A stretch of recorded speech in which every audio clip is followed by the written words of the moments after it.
Welcome back to Switzer on Sky News Money. Investors Mutual is a highly respected funds management outfit, and what they expect for the upcoming reporting season is definitely worth surveying. Simon Conn is Senior Portfolio Manager at Investors Mutual, and he joins me at the desk. Simon, how you going? Good, thanks, Peter. Now, you know, look, normal people don't understand people like you. Do you get excited like grand final season for AFL and NRL supporters with reporting season coming up? Come on, tell me you get excited. Yeah, look, it's a great time. Look, I love speaking to companies, and so it's a great time to get a report card on how companies have been travelling, what their strategy is for the next 6 to 12 months, and where they're taking the business.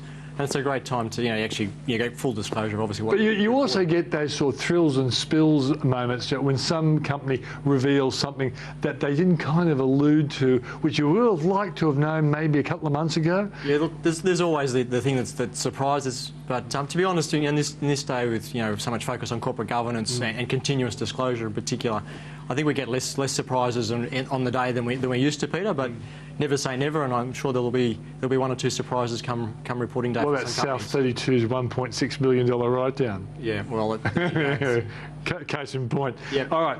What are you expecting from reporting season, just in total, in general? Look, I don't think there will be any huge surprises in reporting season. It's a continuation of what we've seen for the last couple of years. It's a low-growth environment, and I think we'll see industrial companies continue to generate some growth, but it's not high growth. For the mining companies, as you've alluded to with South 32, it's very tough. Commodity prices hitting in multi-year lows. And they're battling to get their cost structures down. So it's tough in the mining sector and mining services again. So for an organisation like yours, and I do remember times when your boss went long Telstra when a lot of people said no, it wasn't a good idea, and he totally got that right. Yes. But do you hold some stocks on the basis that okay, I'm not going to do well in maybe a year's time? If I do, fantastic. But maybe in 2 or 3 years' time, I'm really going to do well because it's really good buying now. Look, Peter, the nature of a value investor and being slightly contrarian as we are means that you will buy stocks. Sometimes you buy them too early, and you will wear some downside potentially, which is why we focus on yield, because an income stream that the stock can generate through that period with an earnings pause, or for whatever reason the stock's trades flat to down, would give you some protection. But a great example of a stock where we stood apart from the crowd is a company which was just been announced to takeover bid on Monday morning of $8 a share. That's Energy Developments. It's a stock that we owned 10% of 5 years ago when Pacific Equity Partners, one of the country's leading private equity companies, launched a takeover bid at $2.75. They tried to get us to sell into that takeover bid. We said no. Subsequently, of course, the share price did trade softly for a period of time. But it's traded up since then. The earnings have grown significantly. I think EBITDA has gone from about 120 to 220 million, close to.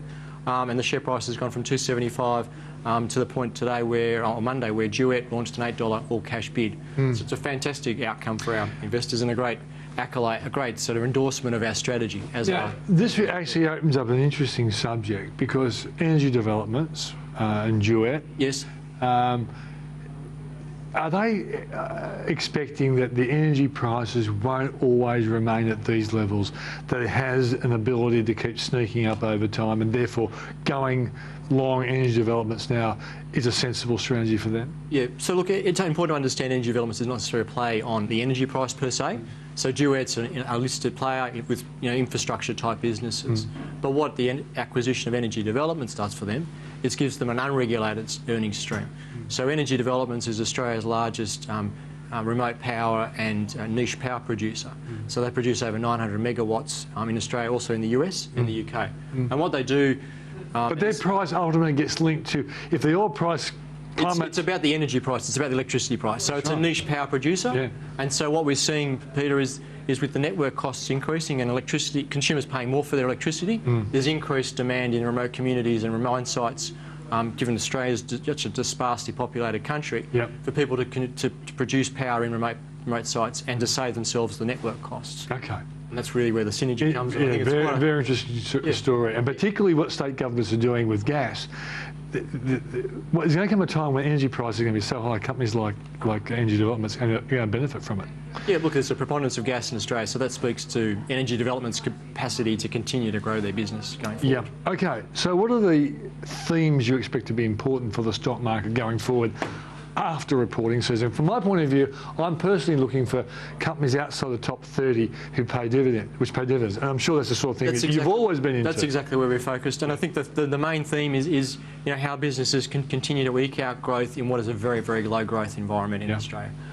So what we're looking for is those companies who, and the self-help factors that we've focused on over the last few years, is companies that are either making a cost-out initiative. So if they've announced a big cost-saving program where they can streamline their operations and save themselves money, that's a big initiative. We saw Fletcher's and Pact Group announce similar sort of initiatives last year.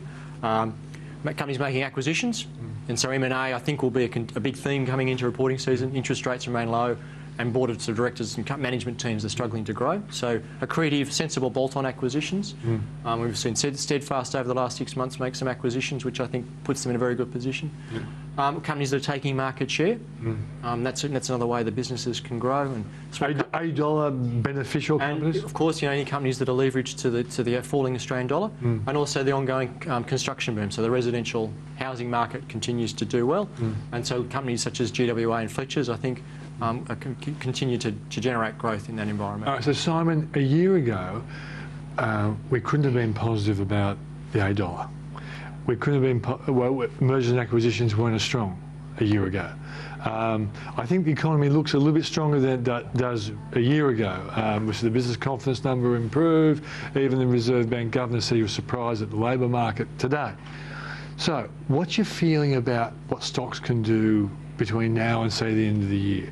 Are you expecting them to rise even on a slow rate, or you think it's going to be more sideways? Look, I think it's a tough, volatile market, Peter, the way we're trading sideways, but it's quite volatile. And I think if we're sitting here in 12 months' time and you've generated sort of 4 to 5% in yield and potentially some earnings growth of 4 to 5%, and you're talking high single digits, maybe potentially low double digit sort of profit. Like a 10% gain or something like that? 10% gain, I think that's a good outcome in the current environment. Yeah, I think so too. And super funds have been doing approximately that, and there's right. Half from yield and half from... A strong focus on income. I think in this low growth environment, people have to focus on income. And so my final question to you is that, I ask a lot of my experts who come on the show this question, do you suspect that the market's still got some time to go up, but it's just going to be at a slow rate? Look, it remains a slow grind, Peter, and I think that's what investors have to be. They have to take a patient, long-term approach and focus on those businesses that have got the really strong, resilient businesses, really well managed, good balance sheets that can continue to do well through a tough issue. So I guess if the stock market's not going to excite my audience, I'm going to have to do it. All right, Simon, thanks for joining us. So Simon, of course, is from Investors Mutual, and thanks for coming on the show, mate. Thanks, Peter. After break, more on the reporting season, and we'll find out if another sector is actually set to replace the mining industry as the prime driver of the Aussie economy.